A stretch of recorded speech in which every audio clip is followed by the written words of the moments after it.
There you go. Right. Yo, Big Daddy, man, let me tell you something. Welcome to the Fat Joe Show, the big show. I get more excited than the fans, man, when my guests come on and I see Big Daddy Kane on there. I'm like, oh, shit, man. Yo, What's Kane, good, my man, brother? thank you for coming on the show, man. I appreciate you. Nah, man, my pleasure, man. I'm glad to be a part of it, man. Yeah, man, I love what you're doing, too, man. Thank you, man. I just try to, bridge the gap. You know, a lot of people going through a lot of shout out Sus1 for reaching out. DJ Sus1, my brother. A lot of people been going through a lot with this COVID-19, and I just said, let me shout out to Teddy Riley. I said, let me do a little show, talk to the people, cheer them up. I'm scared too. You know what I'm saying? We all human. So when this shit kicked off, I try to help the people, but it became more therapy for me. Understood. Yeah. Well, that's beautiful. That's beautiful. Yeah. Big Daddy, let me ask you a question. Being that we already on this subject, the God Rakim came on here on the Fat Joe Show, the Big Joe Show, and he said he would like for you and him to do a versus together. Big Daddy Kane against the God Rakim. Do you accept the challenge from the God Rakim? Well, I mean, Swiss Beats called me like over a month ago about this, and I told him to make it happen. So, I mean, Wait a minute. Hold up. This is what we call a Joker moment. Out the gate, Big Daddy Kane. Are you confirming that you're willing to do a music celebration with the God Rakim, Big Daddy Kane, versus the God Rakim? As I just said, Swiss hit me like over a month ago. I think like maybe like a day or two after the Teddy and Babyface joint. He asked me, and I said, make it happen. I said, Swiss, where's the ready. battle? Timberland, where's the battle? You heard it here first. Yeah, the biggest show in the game. Yeah, I mean, let's do it, baby. Big Daddy Kane, let me ask you a question, right? We can't rewrite history. But a question I always wondered, right? When KRS-One went after MC Shan, because you in the Juice Crew, Shoes, Roxanne Shante, Biz Markie, Master Ace, Craig G, Coogee Rap. Why didn't you all blitz him and go against KRS-One? For like nowadays, if I beat for 50 Cent, I got to battle Tony Yayo, Lloyd Banks. Everybody comes. Who made the decision of let Shan handle KRS-One one-on-one? That was me. That was me. Because this is the Joker moment. Nah, I'm sorry. No. Let me explain. At the time, there was a lot of animosity between me and MC Shan. Like he was, uncomfortable with me being the new member down. And, we didn't really have a good relationship. But at that very same time, KRS-One helped me move out of my mother's crib. When I got my first basement apartment, it was me and KRS-One carrying a gray velvet couch down the stairs. Miss Melody had a 25-inch TV under her arm. And her cousin Yvette had the VHS. And we took this to the basement apartment I was moving in, hooked it up, and sat there and drank a 6-pack of Heineken watching The Color Purple. Can't do it. So you can't jump in. You can't do it. But hear me out. Hear me out. That's the battle that I've always wanted. As much as people wanted to see me and Rod go, it's like I've always felt that Rakim is one of the greatest lyricists ever, but I don't see him as a battle rapper. You see what I'm saying? KRS-One is a bona fide battle rapper, a go at your throat, try to hit all your points. I don't think the verses is about battle rapping. I think it's about playing your No, I'm talking about, what people always wanted to see throughout the years. Ever since the 80s, they wanted me and Rod to go, I mean, people have been asking me that for over 30 years, But I mean, the Verzuz thing is cool, but I'm just saying that, like, as far as a battle, KRS-One is the person who I would rather battle because he is a real battle MC. I see him as some real serious competition, you know, having to go at each other. You know what I'm saying? Mm-hmm. You know, it's like... Oh, that's it. That's interesting, but I never knew that you was tight with KRS behind the scenes like that. Did he help you move? Oh, so now it makes sense to me because I never understood. I always wondered how these guys, because when you talk, KRS-One's my idol. So he comes out with the South Bronx. I'm at every show he ever had. He used to wear the white t-shirt with Bob Marley on the shit. I got stories for you too. And I go every block party, every jam he ever did. I'm in the front. I'm KRS-One groupie, right? He come out with South Bronx, but it was like he was going up against the Empire. You know, you guys had a monopoly with God Bless the Dead, Mr. Magic, Marley Marl, Fly Todd. You guys, Remy is talking. She said Verzuz is cool, but everybody can't survive real battles. Remy Ma's talking shit on here. Listen, I respect what I'm saying that. to you, sis, is crazy. Because she battled. So I go like this. I say, I thought the whole Juice was gonna go at it, and I waited, but I never knew you was actually cool with KRS behind the scenes.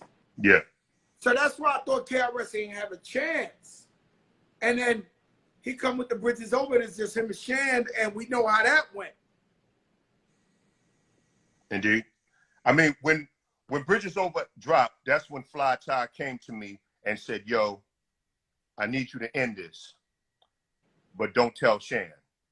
Make it seem like you got involved on your own. Stop, Kane. Stop, Kane. No way. Big Daddy Kane, don't say that. You telling me this is another Joker moment. Yo, Kane, you are on fire. Let me ask you something. Yo, Kane, you telling me that Fly Ty Williams came behind everybody's back and said, yo, Kane, I need you to squash this beef. It's getting out of hand. No.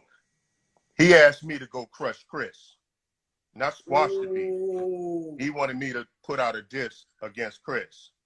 You know? He said, I need you to end this, but don't tell Shan. Make it seem like you got in on your own. And I was like, you know, yo, Chris is my man. Shan don't even call me by my real name. He referred to me as the new nigga, you know? So Ty was like, so you saying you're not Juice Crew? I said, nah, you said that. Last year when I asked you, you know, so am I down? You said, not just yet. You said I'm not Juice Crew. So, I mean, I'm good. I ain't getting in this, you know? Yeah. And that caused like a whole bunch of beef between me and Mr. Magic, you know? Because when Magic got word, he started, you know, saying slick stuff on the air, and it caused like a lot of beef between me and Magic. But, you know, we eventually, you know, squashed it. We got cool. Like, right now, Magic, Shan like my brother, you know? I used to listen to Mr. Magic every weekend, man. He was beyond iconic. You know, Mr. Magic, he played all that shit. You won't be smelling all right, it's Allen. He had the joint, man. He used to always play that shit. I'm the Godfather. Remember when they used to play I'm the Godfather? Spoonie G. Yeah. Marley Marl production. Yes, sir. All right, let me tell you the first time I heard of Big Daddy Kane. I was at the Zodiac 2 in the Bronx. This was like the dead end zone. You walk up the stairs one way and one night. It's like 4 in the morning. Biz Markie comes on and says he got his man, he's a new artist. He go by the name of Big Daddy Kane. You had the white Rasta hat on, like the Jamaican hat. That was my thing. And you did the supercalifragilisticexpialidocious. Yeah. Yo, Kane, let me tell you something. Everybody wasn't so hardcore. They was on the street, but people had fun at that time. I literally tell this story. I watched guys run up the wall. Like, I don't know how to explain it to you. When you did the supercalifragilisticexpialidocious, I watched guys trying to defy gravity and run up with the Benetton bags. I'm talking that time when they used to wear the green Benetton bags, trying to, with the little hats, trying to run up the wall. They was trying to run. We never heard no shit like that. Well, I mean, you know, those were like fun rhymes that I was, you know, like writing for Biz, because, you know, Biz, his show was basically more comedic. So, you know, rocking with him, I would have the funny rhymes about girls, and then I would, you know, like have like I guess party like rhymes, you know, like that one, you know. Yeah, you know. Biz made my favorite song ever in hip hop. Is the Vapors. Oh, the Vapors. Yeah. My pound for pound favorite one single song ever in hip hop history is the Vapors. Now that song meant a lot to Biz. Like, that's the most he ever talked to me about writing anything. You know, like with Picking Boogers, he was just like, yo, just write some stories about picking boogers, but somewhere say, hey Ma, what's for dinner? Go up your nose, pick a winner. You know, like nobody beats the Biz. He would always just be like, yo, I want hold up, Kane. I'm acting like like I'm dumb or something. So you saying you wrote the Vapors for Biz Markie? I mean, yeah, I thought everybody knew that.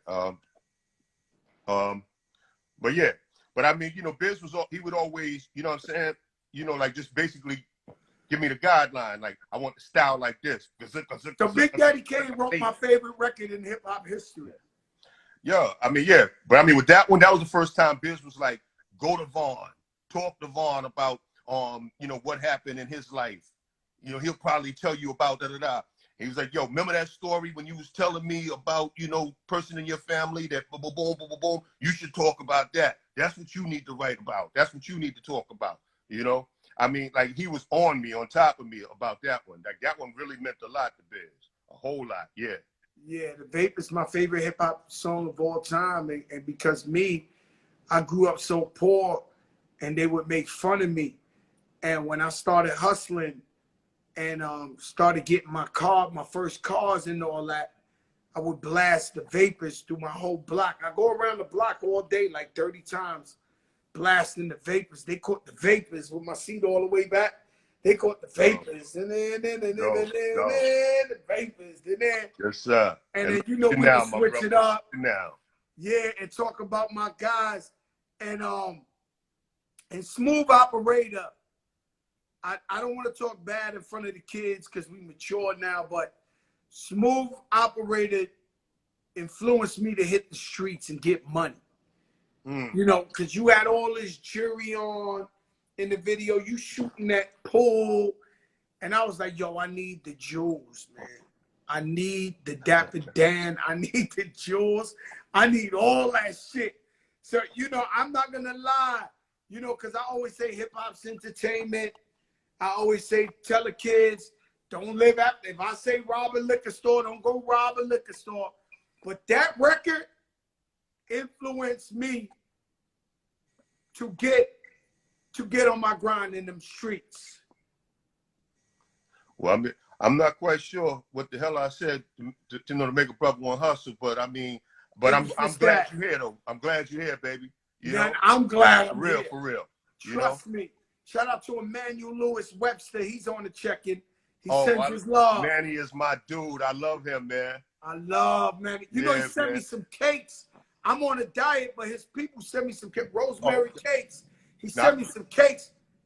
My wife, my daughter, they tore them shits up. He got some cakes. Yo, they tore them up. Well, I can't do those, Joe. But I told him as soon as it clear up, I'm gonna fly down there and go fishing with him because he heavy into that fishing thing, you know. Yeah. I've never been fishing. Nah, me neither. I went one time, like on like a little edge of a creek or something, and saw a snake, and I was good, man. I was good. I went fishing one time with Khaled. I rented a mansion in like Miami, and he wanted to go fishing, and then he caught something, and I thought we caught a shark, a whale. He was for like 20, 30 minutes. He came up, he had a fish about this big. Oh, shit is kicking. Yo, it's gonna kill something. Yo, it's a shark. Yo, it's a tidal wave. He pulled up a sardine.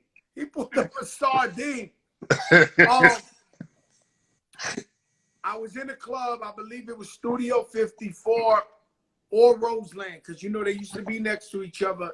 And that is the very first time I ever heard Jay-Z rap. And Studio 54. You brought him on stage. Studio 54. How did you meet Jay-Z? How did you know about it? How did you see something in him enough for the almighty Kane to bring him on stage and let him rock with you? I think it was around like 88. I was there, by the way. I was in the crowd. But go ahead. Yeah. That, I think when you talking about it's like around 92, 93. But it was around like 88 when I got a call from Nike from the Shirt Kings and said that Fresh Gordon was doing a mixtape and wanted me to do it with Jaz-O.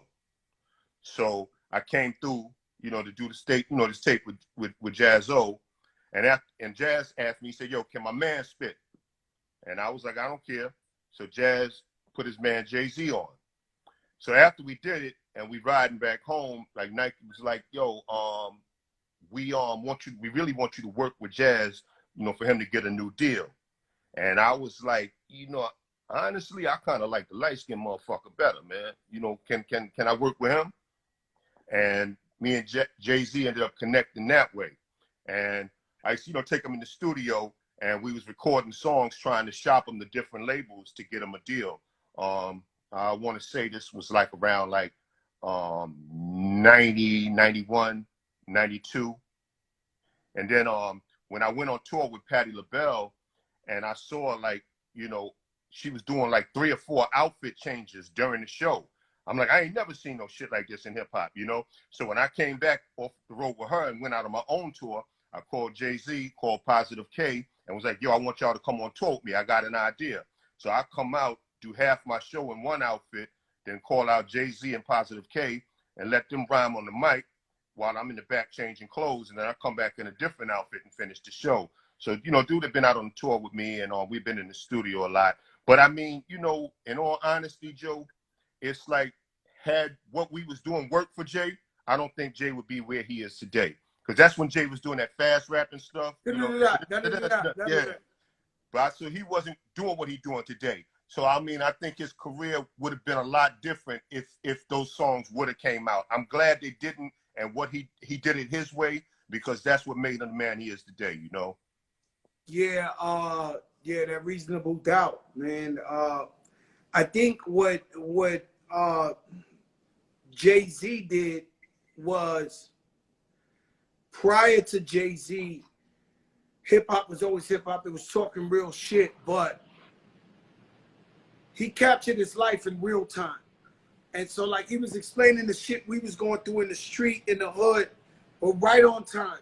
Like, it was like, Nas, they were explaining it right on time. Like, right, like, what was happening right now. You know, hip-hop before you was all like, somebody, come on and party. Like, you bam, yeah. And it was, or it was broken glass everywhere. It was like, but Jay-Z put it like in real time. Like, he was telling the story, and I was like, damn, my man Frank just caught the Rico case. Yo, you know what I mean? So yeah.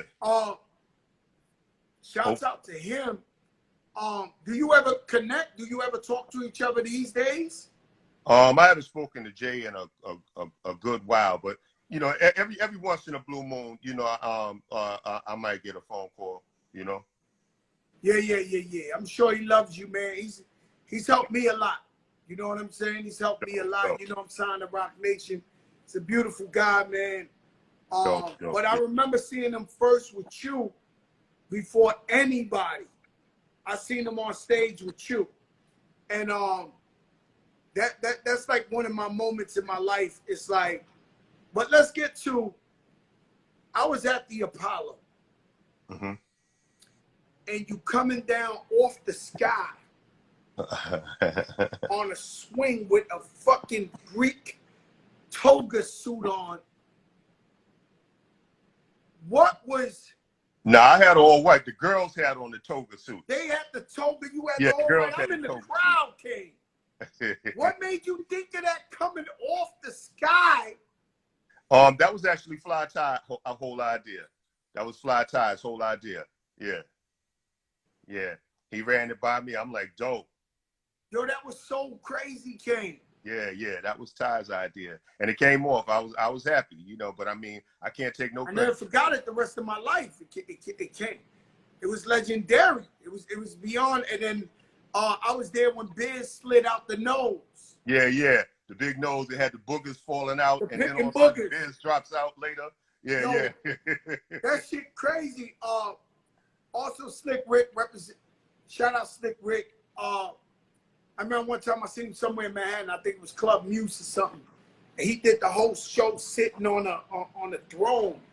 See, I call your era the greatest era because it was so entertaining, and it was you guys were trailblazers and setting it.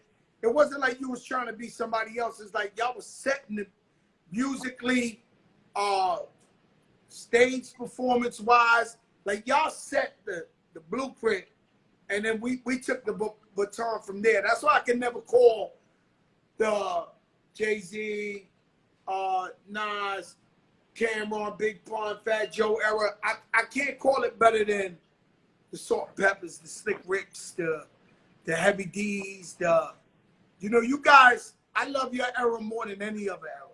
I thank you, brother. You know, I think it's always about the era you grow up in. You know, I think it's always about the era you grow up in. You know what I'm saying? Because I mean, you know, there's a teenage era right now that probably think the greatest era in hip hop, you know, is right now. Or my daughter. Or even like, you know, the Ludacris, T.I. era. My daughter thinks what's my man Travis Scott is king. Yeah, you know, so it's about the era like that. Listen to the intro. Listen to the outro. I'll be like, yo, mom, man, we've been doing that shit since 92, man. Yeah. But you're right. So that was my fun time where we would go to the club, friends, and love hip hop. Also for me, I've been doing it a long time too, to where that was the time I was really just a fan.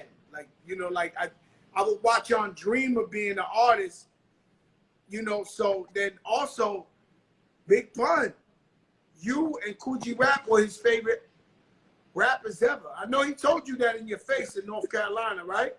Well, yeah, but I mean, you remember when I first met him at your on your birthday at your video shoot? Nah, I don't remember when you met him at birthday. Me and Tito came and brought you some Cristal. Yo, shout out to Tito from the Fearless Four. I remember y'all came and Tito took a birthday cake and he lit up like 10 $100 bills as the candles. Yeah, well that day, that's the first day I met Pun. At the John Blaze video shoot. Yep. And he was like, oh shit, Big Daddy Kane, Mom, bring the kids. That was the funniest shit ever, man. Yeah. He loved Big Daddy Kane, so his style came from Kane and G-Rap. Yeah, he remind me so much of G-Rap, man. You know, I appreciate, you know, the love he showed me, but damn, I mean, yeah, he was definitely, he took the baton from G. You know, you can see that he was definitely G had a heavy influence on him, man. You know, yeah.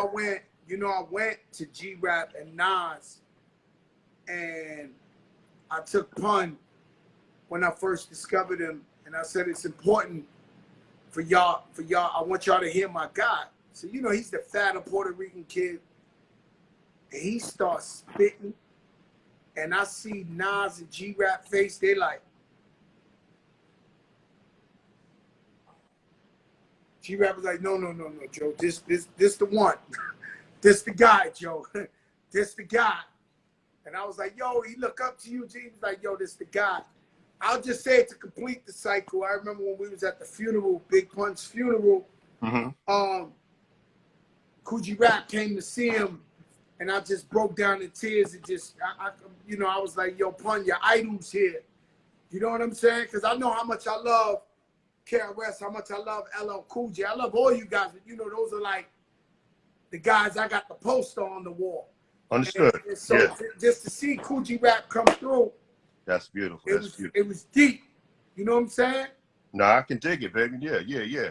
Let me tell you, man. I know you've been asked this a million times, but hold on, before you change topic, let me just say this real quick. The deep cover joint, I thought was dope, and I was like, amazing. But my dude, I'm gonna tell you what was life changing. That joint, when he said, "I'm battling Jesus when he passes through my label, snatching his halo, tell God I trade you, send my father back as an angel." I was like, I don't even need to hear nothing else. That's one of the nicest motherfuckers out right now. I'm like, I don't even need to hear nothing else from him. I'm like, I'm done. Like, I'm done. That guy said, I snatched his Jesus. I think that was a parental discretion on his album with Busta Rhymes. And this guy was so nice, I used to have to argue with him so he could dumb it down. So I'd be like, yo, you're too nice, bro. And dudes selling drugs on the corner don't want to hear all that shit. So he would argue with me and say, yo, Joe, you limited. I'm like, yo, dumb that shit down, B. They on the corner. They want to hear some, the guy was amazing. You, tell me how all this Madonna thing came about. The biggest sex symbol in hip hop, and then Madonna. How did this come about, Kane? I know you might explain it to people all the time, but this the big show. This the Joker show. Yes, sir. Different people watching this thing. Yes, sir. Yes, sir. Yes, sir.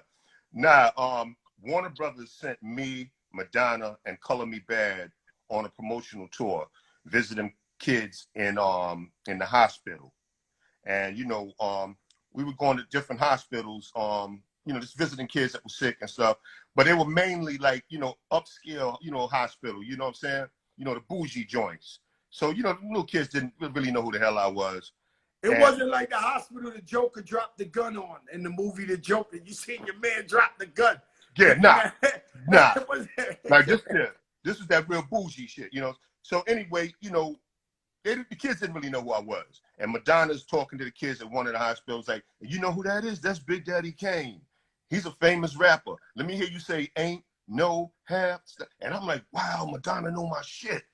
Whoa. Like, I was just blown away, because this is a major pop star, you know what I'm saying? I'm like, she knew my music, I was blown away.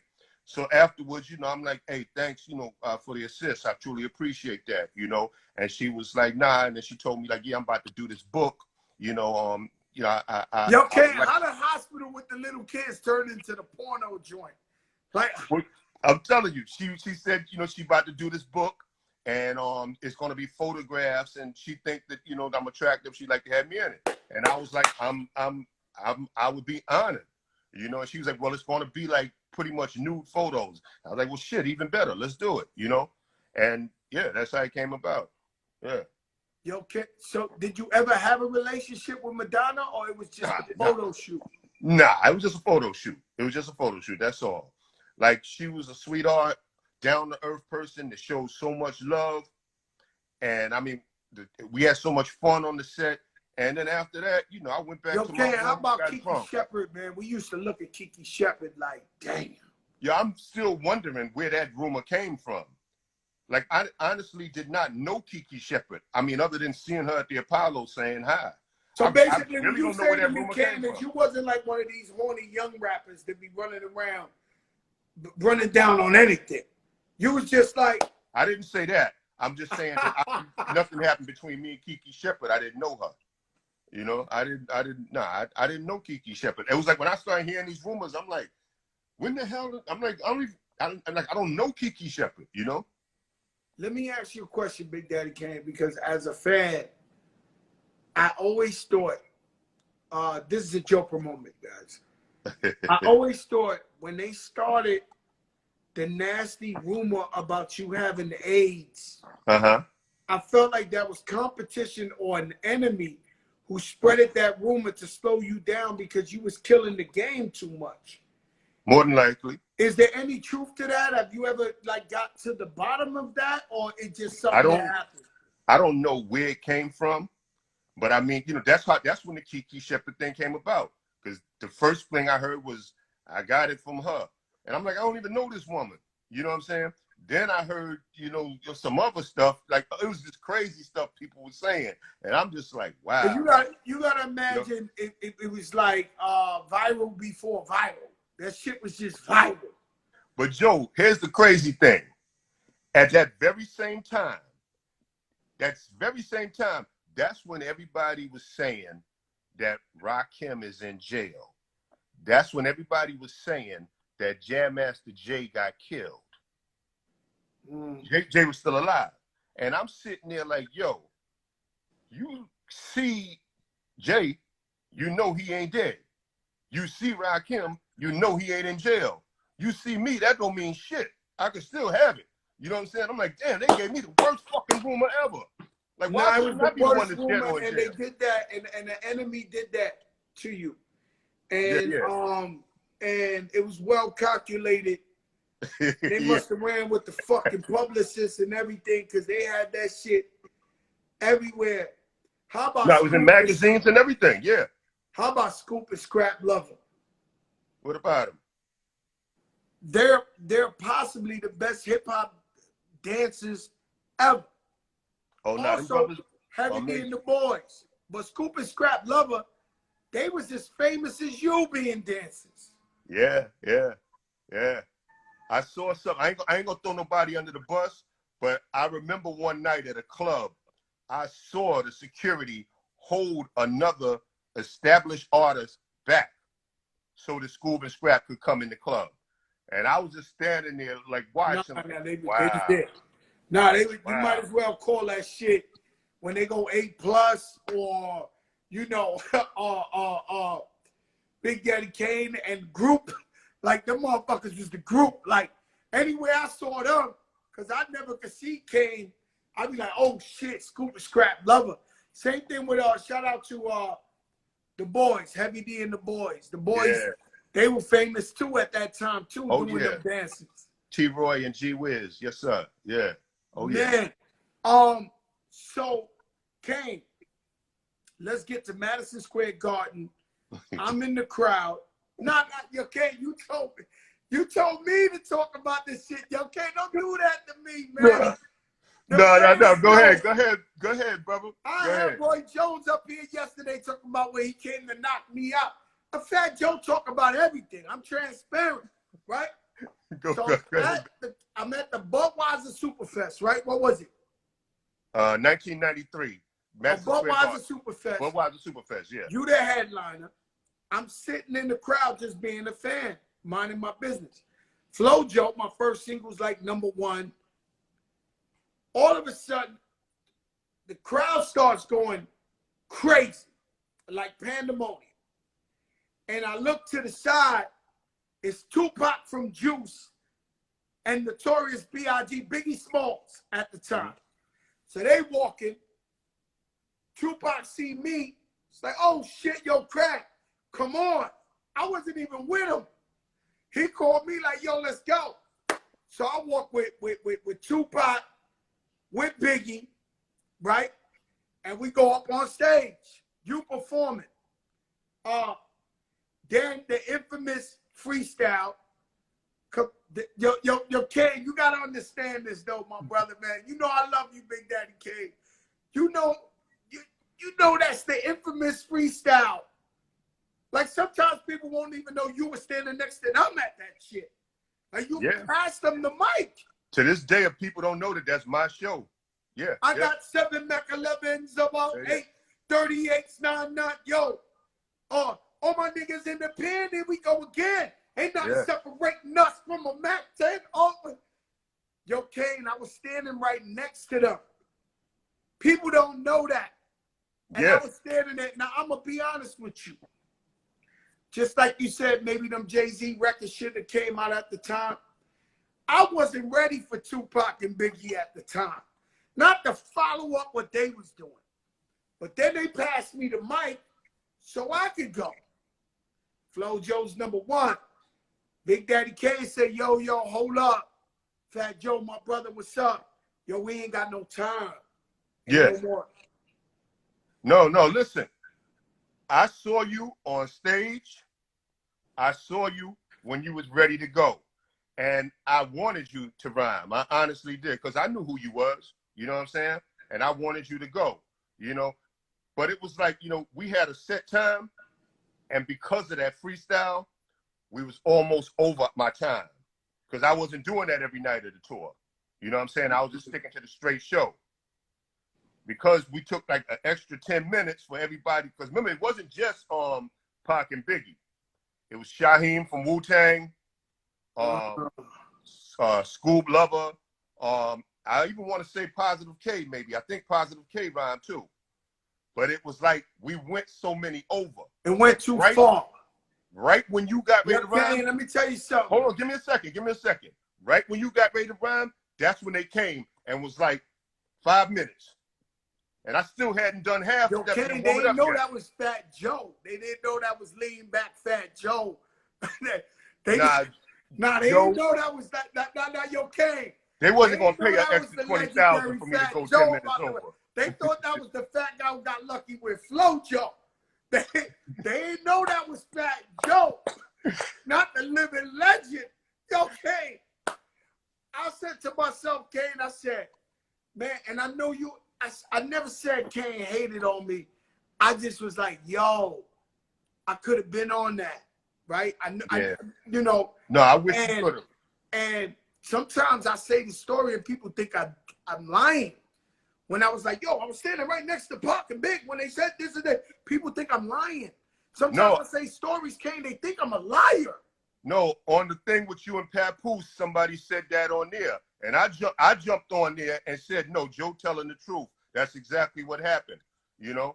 Because, I mean, you know, it's something that bothered me as well, too. You know what I'm saying? Because I remember what it was like being that new dude waiting to get my shine. Let me ask you a second, Kane. You know? Did you ever in life ever think to yourself, as Fat Joe's going on in his career, you ever said to yourself, you know, I didn't get to pass him that mic that day?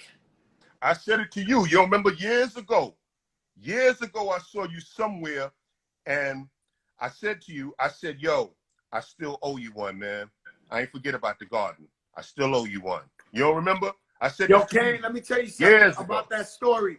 Because my executive producer is my daughter, Azariah Milan, and also Dre of Cool and Dre. That day I saw you was in Miami.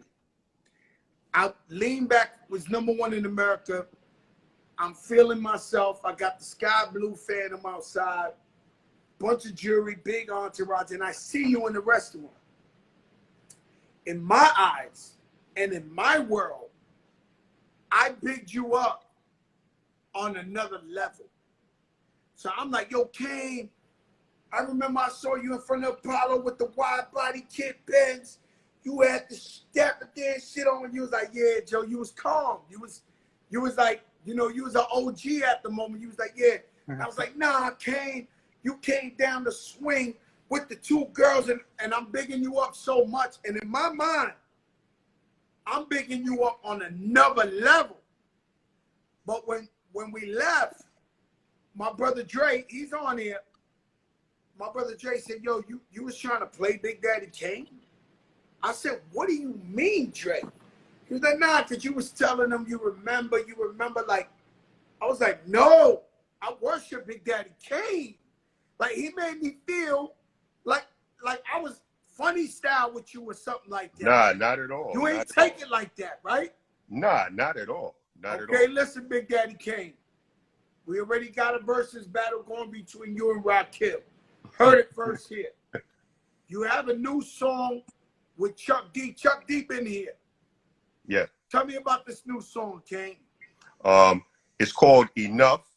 And basically, you know, it's talking about, you know, the police brutality that's going on in the world. It's talking about the dirty water in Flint, Michigan. It's talking about, you know, no response to the people from Hurricane Maria in Puerto Rico.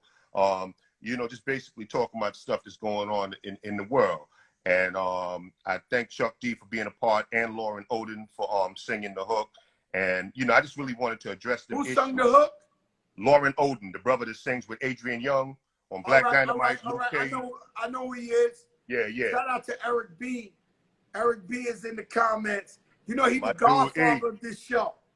My dude E. No, yo, he's the godfather of this show. This Fat Joe show. Yeah, I got to tell you about Eric, but we get back to that, man. Yo, Eric, the man, not the myth. No, that's my brother there. But no, but I mean, so basically, once I saw that Tamika Mallory speech in Minnesota, I thought that it was so deep and so touching. I was like, even though I ain't been trying to make new music, I do got something to say. So I made this song called Chuck. We put it out. And, you know, basically what I said, that's what the subject matter is about. And for those we're going to download that right now, everybody. We're going to spin it to death. If you support it, all the proceeds. And Big Daddy Kane.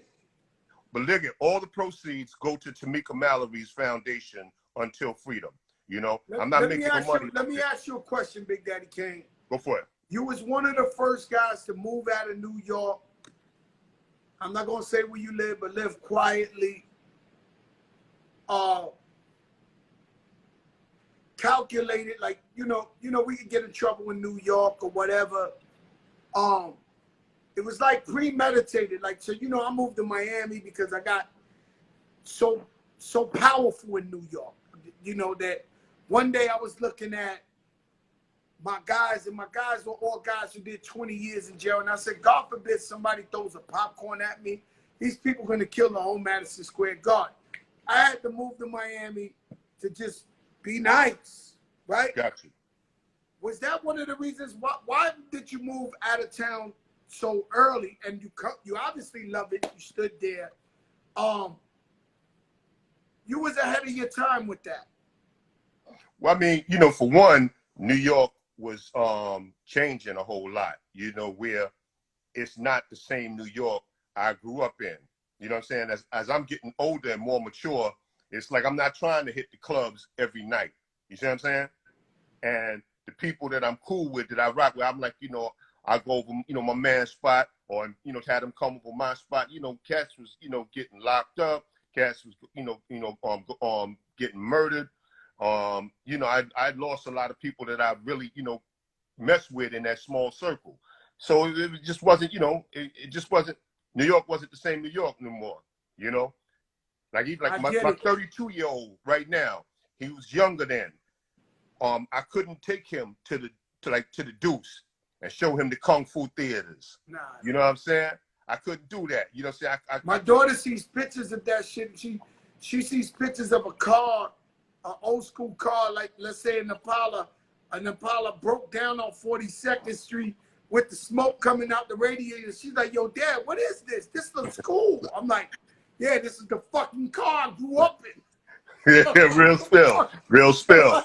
Yeah, real spill. We ain't have shit. Let me tell you, Big Daddy Kane, I love you. I got one last question. Don't escape this. Don't run away. Who you got tonight? DMX or Snoop Dogg in the Verzuz battle? You know, it's like, because they sitting there playing songs on camera, it's like I would probably see it being Snoop, because it's, you know what I'm saying? Like if it was on stage, DMX all day. You know what I'm saying? Yeah. Let me tell you something. Different energy on stage. DMX is different. Anthem King. On stage, Snoop Dogg. Nobody got bigger songs than Snoop Dogg, bro. Nobody. But I mean, it's like the tone of Snoop's songs while you sitting there in your house. You know what I'm saying? That's captivating. You know what I'm saying? With the DMX songs, you can't get where you want to go. You know what I'm saying? While you sitting in your damn house. You know. Let me tell you something. We're about to connect off because they go on now at 8 o'clock. I thank you for everything. I love you. And you've been talking about just the other day, taxi cabs don't even come my way. You've been talking that consciousness and that shit that you talking in like enough. You know, that's real shit. We appreciate you. We love you. Anytime you want to come back to the big show, show. I thank you, man. And I'm very happy to see where you are with your career, man. Stay blessed, my brother. And if by any chance you get another damn track like Safe to Say, you better call me. Shout out Just Blaze. I love you, Big Daddy Kane. Thank you, man. Peace. Peace.